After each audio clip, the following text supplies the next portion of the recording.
नमस्कार दोस्तों, Vishal Sharma advocate कोटपारी office में यानी कि सीएमओ में आज एक बार फिर आप अपने सभी सम्मानित दर्शकों का फिर बहुत बहुत स्वागत करता हूं। और आज दोस्तों हम बात करेंगे कि जो गाजियाबाद में कपल्स आकर अपनी शादी करना चाहते हैं, जो अपनी लव मैरिज करना चाहते हैं, आर्य समाज मंदिर में शादी करने के बाद जो अपनी मैरिज का रजिस्ट्रेशन गाजियाबाद के अंदर करवाना चाहते हैं, तो गाजियाबाद में अब लड़का और लड़की के डॉक्यूमेंट्स जो अब तक लगते थे उसके अंदर नया क्या बदलाव हुआ है, कौन कौन से डॉक्यूमेंट्स अब गाजियाबाद के अंदर आप अपनी मैरिज करने के लिए लेकर आ सकते हैं। तो आज की दोस्तों हमारी वीडियो अब जो नए डॉक्यूमेंट्स लगेंगे गाजियाबाद के अंदर उस टॉपिक के ऊपर आज हमारी वीडियो है, जिसमें कि मैं ये आशा करता हूं कि आपको पूरी जानकारी जरूर मिल पाएगी। और दोस्तों यदि आपको वीडियो पसंद आए तो आप हमारे इस चैनल को सब्सक्राइब जरूर कर लीजिएगा, जिससे कि भविष्य में जो हमारी आगे आने वाली वीडियोज हैं वो समय समय पर आप लोगों को जरूर मिलती रहेंगी। देखिए, अभी तक दोस्तों गाजियाबाद के अंदर जो कपल्स अपनी मैरिज करने के लिए आते थे वो अपने साथ में एक आधार कार्ड लेकर आते थे। आधार कार्ड तो बहुत जरूरी है। अगर आप गाजियाबाद के अंदर आप अपनी मैरिज करने के लिए अगर आ रहे हैं तो आप दोनों के पास में, लड़का और लड़की के पास में आधार कार्ड होना बहुत ज्यादा अनिवार्य है। लेकिन दोस्तों थोड़ा सा बदलाव गाजियाबाद के अंदर ये हुआ है कि अब अगर जो लड़का लड़की बालिग हो चुके हैं, सबसे पहले मैं आपको ये बताना चाहूंगा यहाँ पर, जो कि अधिकांश कपल्स के माइंड में ये डाउट होता है कि अभी लड़कियों की शादी करने की आयु अभी क्या है। तो दोस्तों मैं आपको बताना चाहूंगा कि अभी जो गर्ल्स हैं, भारत सरकार के द्वारा अभी लड़कियों की शादी करने की आयु 18 वर्ष ही है। कम से कम लड़कियों की शादी करने की आयु 18 वर्ष अवश्य होनी चाहिए। और जो बॉयज हैं, जो लड़के हैं, उनकी शादी करने की आयु कम से कम 21 वर्ष होना बहुत ज्यादा अनिवार्य है। एक चीज दोस्तों यहाँ पर यह क्लियर हो गई। अब हम बात कर लेते हैं डॉक्यूमेंट्स के रिगार्डिंग। तो दोस्तों ये बहुत इंपॉर्टेंट सब्जेक्ट है आज का, और आप इसको बहुत ध्यान से दोस्तों वीडियो देखिएगा ताकि आपको पूरी वीडियो समझ आए, पूरी जानकारी आपको मिल पाए, जिससे कि भविष्य में अगर आप लोग अपनी मैरिज करने के लिए गाजियाबाद में अगर आप आते हैं तो आपको डॉक्यूमेंट्स के लेकर कोई भी ऐसा कंफ्यूजन ना हो, आपके सारे डाउट्स क्लियर रहें और आप प्रॉपर डॉक्यूमेंट्स लेकर आएं, जिससे कि आपकी मैरिज में किसी प्रकार की भी कोई दुविधा ना क्रिएट हो। अब दोस्तों बात कर लेते हैं, लड़का और लड़की अगर गाजियाबाद में अब अपनी शादी करने के लिए अगर आते हैं तो जैसा कि मैं आपको बताना चाहूंगा कि पहले आर्य समाज मंदिर में, जो रजिस्टर्ड आर्य समाज मंदिर है, उसमें लड़का लड़की की शादी करवाई जाती है। उसके बाद में तहसील में गाजियाबाद के अंदर लड़का और लड़की की मैरिज का रजिस्ट्रेशन करवा दिया जाता है। और ये दोनों ही सर्टिफिकेट आपको मिल जाते हैं एक ही दिन के अंदर। 3 से 4 घंटे का इसके अंदर समय लग जाता है। अब डॉक्यूमेंट्स की बात कर लेते हैं दोस्तों। लड़का और लड़की के पास में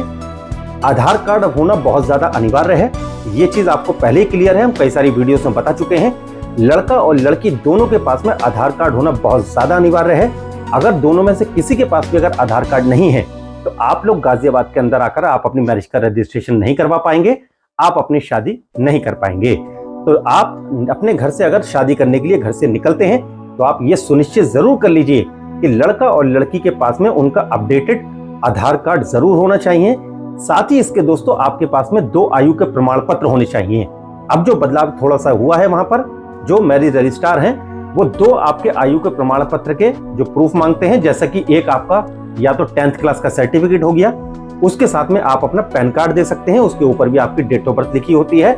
या अगर कोई अगर ज्यादा पढ़े लिखे नहीं है, अगर किसी के पास में 10th का सर्टिफिकेट नहीं है, तो या तो आधार कार्ड के साथ में वो एक अपना आयु का प्रमाण पत्र दे सकते हैं, जो कि आयु का प्रमाण पत्र जैसे कि वो अपना जन्म का प्रमाण पत्र होता है उसको दे सकते हैं, उसके साथ अपना पैन कार्ड दे सकते हैं। अगर उनके पास में जन्म का प्रमाण पत्र नहीं है तो या आधार कार्ड के साथ में वो अपना पैन कार्ड के साथ में अपना ड्राइविंग लाइसेंस दे सकते हैं। तो कहने का अर्थ दोस्तों ये है कि लड़का और लड़की दोनों के पास में आधार कार्ड के साथ में 2 आयु के प्रमाण पत्र होना बहुत ज्यादा अनिवार्य है, जिसपे कि 2 आयु के प्रमाण पत्र पे आपकी सेम डेट ऑफ बर्थ लिखी हो, जो आपकी सही जन्म तिथि है वो दोनों आयु के प्रमाण पत्र के ऊपर आपकी सही जन्म तिथि लिखी होनी चाहिए। ऐसा नहीं होना चाहिए कि आपके पैन कार्ड में जन्म तिथि कुछ और लिखी है, आधार कार्ड में जन्म तिथि कुछ और लिखी है और आपके ड्राइविंग लाइसेंस में जन्म तिथि कुछ और लिखी है। अगर ऐसा कोई डिफरेंस अगर आपके डॉक्यूमेंट्स में अगर कोई क्रिएट अगर होता है, या कोई ऐसी अलग अलग जन्म तिथि अगर आपके आयु के प्रमाण पत्र में अगर होती है, तो वो डॉक्यूमेंट्स दोस्तों आपके एक्सेप्टेबल नहीं होंगे। तो आप लोग दोस्तों हमेशा ये याद रखें कि आप जितने ज्यादा डॉक्यूमेंट्स अगर लेकर आएंगे साथ में, वो आपके लिए अच्छा है। आपकी फाइल एक बहुत मजबूत फाइल बनती है, ताकि भविष्य में कोई ऐसा कोई डिस्प्यूट क्रिएट ना हो। तो आप अपने आधार कार्ड के साथ में, जो भी आपके आधार कार्ड के साथ में जो आपके ऐसे आयु के प्रमाण पत्र आपके पास है, जो आपका एज प्रूफ है, जिसके ऊपर भी आपकी डेट ऑफ बर्थ लिखी है, वो जितने मैक्सिमम डॉक्यूमेंट्स आप उसके अपने साथ में लगा सकते हैं तो आप जरूर लगाइएगा दोस्तों। और जिस दिन आप अपनी शादी करने के लिए आते हैं उसी दिन से आप दोनों लोग पति पत्नी हो जाते हैं, लीगली हस्बैंड वाइफ आप लोग हो जाते हैं। ठीक है, तो दोस्तों यदि इस वीडियो जुड़े कुछ भी अगर आपके सवाल हैं, यदि डॉक्यूमेंट से रिलेटेड और भी अगर कोई आपके ऐसे कंफ्यूजन है, तो आप या तो नीचे कमेंट सेक्शन में आप लोग लिख सकते हैं, हमारे द्वारा, हमारे एसोसिएट्स द्वारा आपके उन सभी प्रश्नों के उत्तर जरूर दिए जाएंगे। और यदि आप कोर्ट मैरिज से जुड़ी या कोर्ट मैरिज करने के लिए जो डॉक्यूमेंट्स लगते हैं उससे जुड़ी अगर कोई जानकारी अगर आप लेना चाहते हैं, कोई ऐसा संदेह आपके दिमाग में अगर है, तो आप हमें कॉल करके भी आप वो जानकारी प्राप्त कर सकते हैं। मेरा दोस्तों आप लोगों से हाथ जोड़ के विनम्र निवेदन है कि कॉल करने से पहले आप लोग समय अवश्य देखिए। सुबह 10 बजे से लेकर शाम को सिर्फ 7 बजे तक ही आप कोर्ट मैरिज ऑफिस में कॉल करके आप कोर्ट मैरिज से जुड़ी, कोर्ट मैरिज करने की जानकारी से जुड़ी या कोर्ट मैरिज करने के लिए क्या डॉक्यूमेंट्स लगते हैं, क्या कागजात लगते हैं, उन सभी जानकारी के लिए आप हमें कॉल करके जानकारी प्राप्त कर सकते हैं। और तीसरी और आखिरी चीज दोस्तों मैं आपको बताना चाहूंगा, यदि कोर्ट मैरिज ऑफिस के माध्यम से आप कोर्ट मैरिज करने की कोई जानकारी लेते हैं या अगर आप आना चाहते हैं कोर्ट मैरिज करने के लिए, तो कम से कम आने से 3 दिन पहले आप लोग अपनी अपॉइंटमेंट जरूर बुक करा लीजिएगा, जिससे कि हमारा जो स्टाफ है वो एक सुचारू तरीके से आपको आपकी मैरिज के समय, जब आप अपनी मैरिज करने के लिए आते हैं, तो हमारा यही प्रयास रहता है कि कोई ज्यादा भीड़ भाड़ ना हो, कुछ ज्यादा समय ना लगे। ये वीडियो देखने के लिए आपका बहुत बहुत धन्यवाद।